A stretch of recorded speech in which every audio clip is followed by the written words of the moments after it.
বুধবার আওয়ামী লীগ সরকারের পতন এবং খালেদা জিয়ার মুক্তি ও দেশ নেতা তারেক রহমানকে দেশে ফিরিয়ে আনার দাবিতে আমি মোহাম্মদ শামসুদ্দিন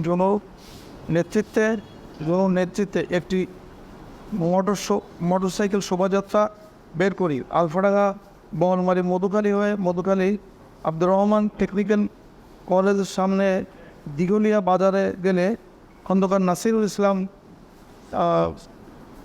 আওয়ামী লীগের গুন্ডা বাহিনী নিয়ে আমাদের উপরে শোভাযাত্রা আক্রমণ করে এবং এই আক্রমণ চালিয়ে আমাদের গাড়ি ভাঙচুর করে সম্পূর্ণ ভেঙে দেয়।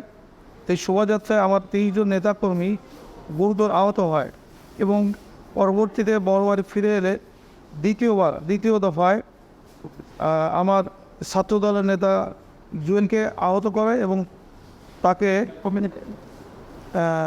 4-5 জন নেতাকর্মীর উপরে খুব আক্রমণ করে। খন্দকার নাসির আমাদের এলাকার হুমকি দিয়েছে,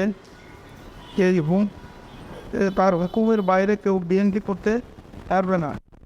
কেউ যদি তার নেতৃত্বের বাইরে বিএনপি করতে চায় তাকে পিটিয়ে আহত করা হবে এবং মামলায় শায়েস্তা করা হবে।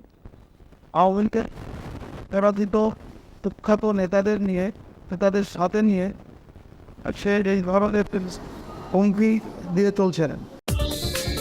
দেশ বিদেশের সর্বশেষ সংবাদ সবার আগে জানতে ক্লিক করুন risingBD.com। প্রতি মুহূর্তের খবর অনলাইনে।